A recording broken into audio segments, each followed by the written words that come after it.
Now, Vanessa, Trump obviously was grabbing the headlines yesterday at the UNGA, but he wasn't the only thing that was going on there over the last couple of days. Uh, Jolani, in fact, was making an appearance. So what happened there?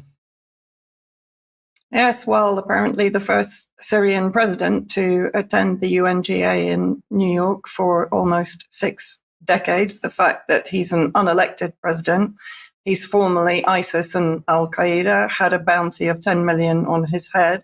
And according to the establishment narratives, his group was responsible for the Twin Towers. So quite extraordinary that he's seen arriving and receiving red carpet treatment. While, in fact, back in Syria, the massacres continue. The following video is of the current wildfires that have been raging for the last 3 days across Wadi Al Nasara, which is basically translated as the Valley of the Christians, which is an area to the south of Homs, beautiful area where historic churches and cultural edifices and infrastructure are now in danger of being destroyed. And of course, what we're hearing are reports from inside Syria that HTS themselves started the fires by dropping the thermal incendiary bombs by drones, just as they've done previously in Latakia, according to reports from people on the coast, of course, majority Alawites that have been ethnically cleansed since Jolani came to power. And here we have some pretty dreadful footage of Jolani arriving at the UNGA, the bustle of bodyguards around him, all of them looking extremely Takfiri-like to me. And he arrives with full pomp and ceremony, touching his hand to his heart as if he has one, while he enters the UNGA. He met with Marco Rubio, of course, Trump's point man in the Middle East, along with many others, of course. And one of the priorities of their discussion is the security agreement between Israel and Syria. That, of course, is one of the tasks that Jolani was given once he came to power by the US and the entire Zionist bloc. A special event, which I haven't had the stomach to watch yet, but I will do, was for the Middle East Institute to host Jolani, and none other than Charles Lister. Of course, Charles Lister, a member of the MEI, who invented the 70,000 moderate rebels, the narrative that was picked up at the time by David Cameron to excuse the funding of the terrorist groups in Syria to bring down the former Syrian government. And then, of course, he had a very friendly chat with ex-CIA Chief General Petraeus, who hails the former Al-Qaeda leader for clear vision in Syria. I'm not quite sure how these people can utter such phrases when an ongoing massacre of the Syrian people is occurring from north to south under Jolani's unelected Takfiri regime. But let's have a reminder also of Petraeus' role himself in the downfall of Syria. Seymour Hersh, Petraeus established a rat line between Libya and Syria to send weapons to the Nusra Front, which of course is Al-Qaeda, the group that was founded not only by Jolani, but also by Asaad Al Shaibani, who's the foreign minister, also at the UNGA, and other extremist groups seeking to topple the government of former Syrian President Bashar al-Assad. They mentioned Timber Sycamore, of course, which was a budget of over 1 billion per year given to around 500 moderate rebels, but ended up in the hands of ISIS by accident, of course. According to former French intelligence officer Thierry Meyssan, Petraeus continued to help fund Al-Qaeda groups, including ISIS, after he was forced to resign from the CIA in 2012 after a sex scandal. I just want to show Petraeus's introduction to Jolani, which is kind of, we were talking this morning, Mike, about the fact that these figures like Ambassador Robert Ford, who was responsible for much of the creation of the death squads, the Free Syrian Army in Syria, who was kind of squealing in delight over meeting with Jolani over the last few years, both in Idlib and then in Damascus in 2025. And here we have Petraeus literally introducing him but a reminder to people that rumors are that it was Petraeus himself who led the radicalization and the indoctrination of Jolani while he was in prison in Iraq. So an interesting introduction from Petraeus here. Because the fact is that we were on different sides when I was commanding the surge in Iraq. You were, of course, detained by U.S. forces for some 5 years, including, again, when I was the 4-star there. And here you are now as the president of Syria. I'm not going to show anything of what Jolani actually says because it's total MI6 Tony Blair speak. I mean, he says nothing different to the script that he's been given since December 2024. But in case people are worried, here Petraeus asks Jolani about his own personal mental health. So this next one is about you personally. How are you holding up under all this pressure? Are you getting time to do some thinking? Are you getting enough sleep at night? Again, I've been there, and it is so very, very hard. And your many fans, and I am one of them, we do have worries.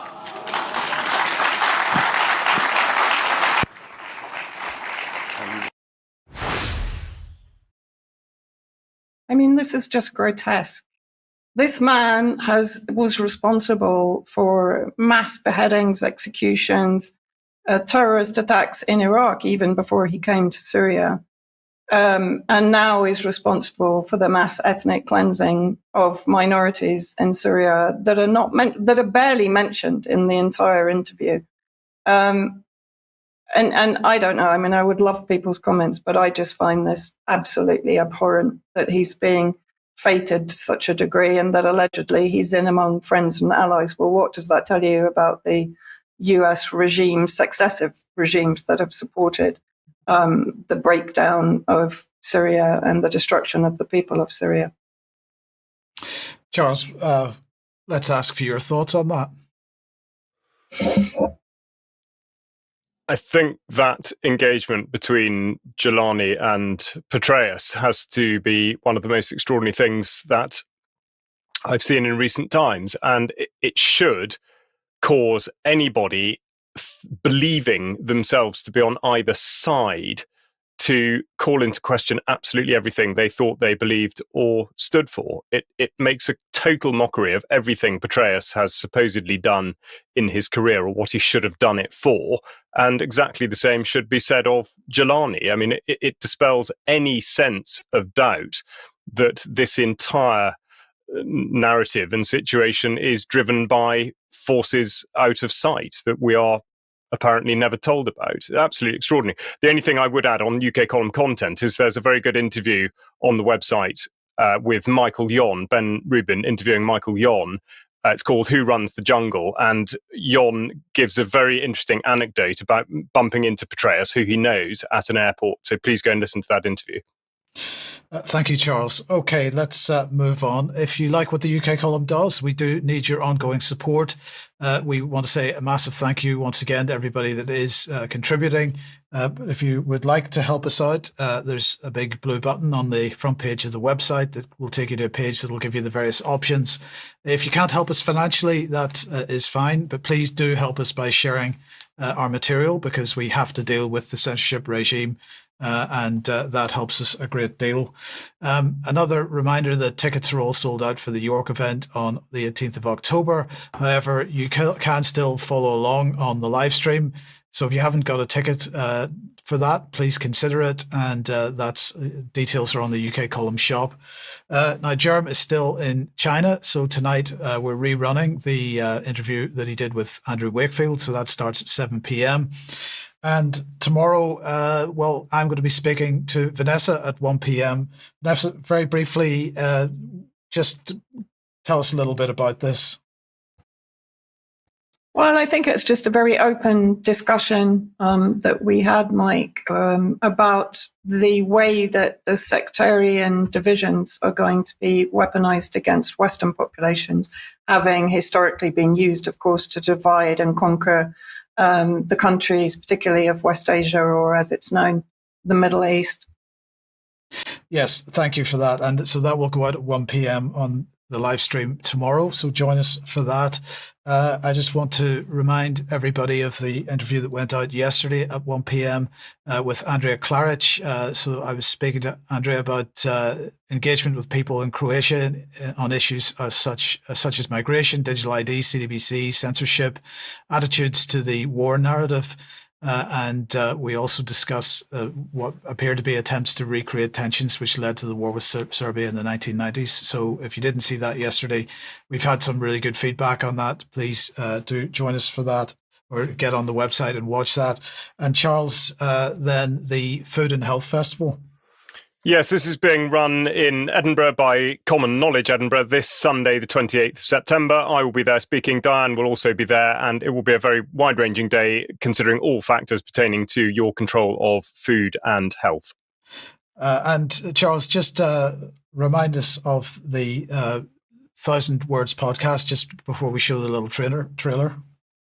The 1,000 Word podcast is something that's coming to UK Column. We're absolutely delighted that it is. It involves Jake Fern, the portrait artist, interviewing whilst he paints the portrait of the subject. And he's had tremendous success with it to date. And it just gives a fascinating insight into somebody that a different interview technique doesn't quite capture. And it's a really, really interesting way of engaging with the subject, and indeed a phenomenal painting to look at the end. 1,000 Words is coming to UK Column. Watch Katie Jo Murphy, co-founder of Hope Sussex, sit for her portrait whilst deep diving into life, the universe and everything. First episode airs this weekend on UK Column.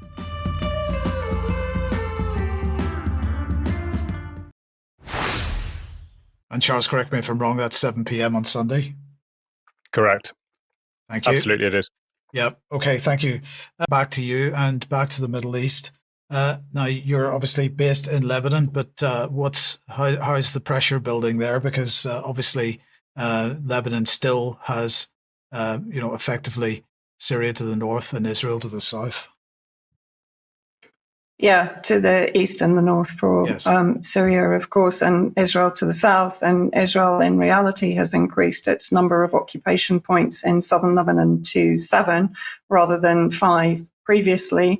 And it conducts daily, if not sort of morning, afternoon, evening attacks, either by drone or by airstrike on areas of southern Lebanon, but also the eastern and northeastern areas of Lebanon perceived by them to be Hezbollah strongholds. And on Sunday, I wanted to draw attention to this attack, which was a drone attack on civilians in Bint Jabal in the south. These are the children, Hadi and Celine Sharara, who were killed in the attack, including their father and their sister, and their mother and their other sister are hospitalized in critical condition. And a bystander, Mohammed Marouche, was also killed in the strike. This is the mother, Amani Bazi, here with the 2 children that were murdered by Israel on Sunday in the attack. And this is the mother at the funeral of the 2 children. She was brought actually in her hospital bed to bid farewell to the children that were slaughtered by Israel indiscriminately. And this is happening on a daily basis. But interestingly, there was an interview with Thomas Barrack, who I've said is Trump's basically his main man in the Middle East, trying to push through the normalization between Syria and Israel, and in Lebanon to dismantle and destroy the resistance against Israel. What was extraordinary for me about this interview, and that's why I've included a number of clips, is that he was incredibly frank and honest, whether he felt disarmed by the interviewer, who I think was extremely good. But let's just hear how he first of all describes himself. And if you look at diplomacy, and all of them are much better than me, because I'm not really a diplomat, right? I'm like an event-driven mercenary to get things done for this president. Well, I couldn't really say it better myself. I mean, he's an economic hitman. He has links to corruption in the first Trump administration, links to Epstein, and so on and so forth. So he's certainly not a trustworthy individual. But let's hear what he says about the end game in the region, Trump's end game in the region. Through what exactly is the Trump doctrine in the Middle East? So President Trump brilliantly said, look, I'm not going to lose any more American lives. We've been there. I'm not going to take over any more countries and try and teach them the colonial method. It never worked. So we'll worry about counterterrorism. We'll cooperate with our neighbors, and that's it. And that's basically what he's done. Israel, a different story. Israel is a valued ally. We subsidize them $4 or $5 billion a year. It has a special place in America's heart. And we're living with the confusion of what's happening in this transition. So it's complicated. It's a really difficult zip code. What's the end game? I was hoping you weren't going to ask that because I don't know. I don't think anybody knows. Of course, that's absolute nonsense. They know exactly what the end game is. And actually, he goes on to describe it. But what I find interesting in this particular response from him, he talks about the reason why the Zionist bloc policy has not been successful to basically bring Arab peoples under their control. So let's have a listen to this. I don't think anybody knows. Look, the end game, when we say peace, it's an illusion. There's never been peace. There will probably never be peace because everybody's fighting for legitimacy. So people say, well, they're fighting over borders and boundaries. It's not what they're fighting over. A border or boundary is the currency of a negotiation. The end result is somebody wants dominance, which means somebody has to submit.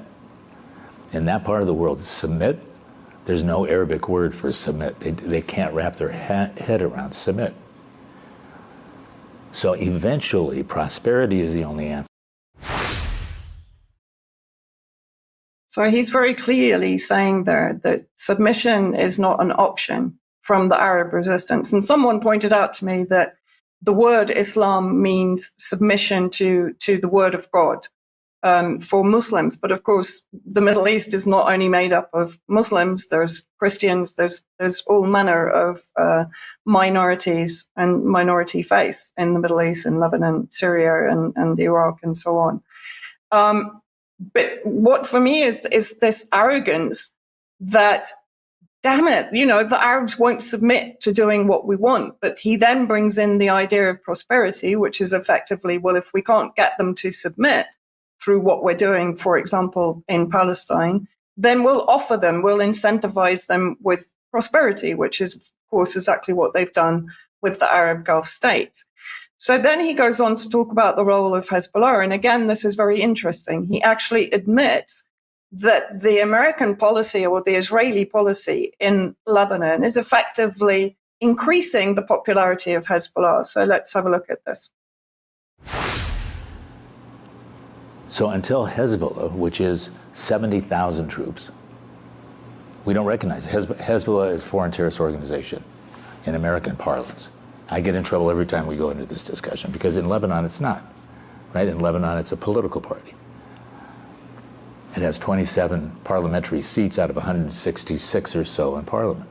But Hezbollah is an armed militia separate from the Lebanese armed forces, bigger than the Lebanese armed forces. Lebanese armed forces has been a stable influence. And what incentive do they have to put their weapons down? Zero. Zero. I mean, this is the problem, especially when Israel is attacking everybody. So if Israel is attacking Syria, Israel is attacking Lebanon, Israel is attacking Tunisia. As it goes on, their argument gets better and better, is we're here to protect the Lebanese from Israel. Now, we'll talk more about this in extra, but what's very interesting there is that he appears to admit that Israel did conduct the attack against the Samud flotilla heading to Gaza in Tunisia. And the last two clips, first of all, he's talking about the Lebanese armed forces, which he calls LAF, L-A-F. So let's just see what he says about them. They'll laugh being mostly Sunnis. There are Shias, and it's a good organization. It's well-meaning, but it's not well-equipped. Because who are they going to fight, right? We don't want to arm them. We're going to arm them so they can fight Israel? I don't think so. So you're arming them so they can fight their own people, the Hezbollah. Hezbollah is our enemy. Iran is our enemy. We need to cut the heads off of those snakes and chop the flow of funds.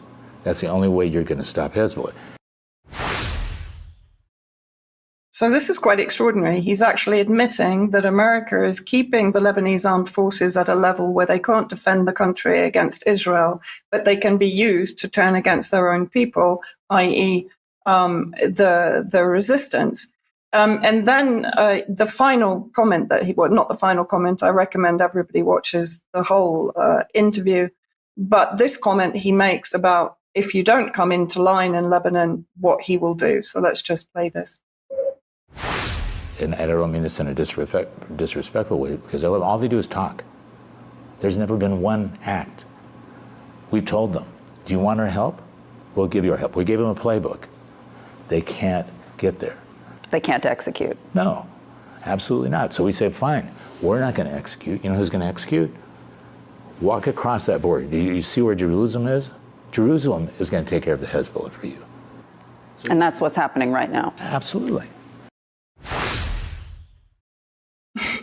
So that's very clear. Lebanon won't come into line with the US playbook. So now Israel is being triggered to carry out the US's or Washington's dirty work by attacking the resistance and the civilians in the south to bring Lebanon in line with the US playbook. Yes, indeed. Thank you, Vanessa. We will talk more about this in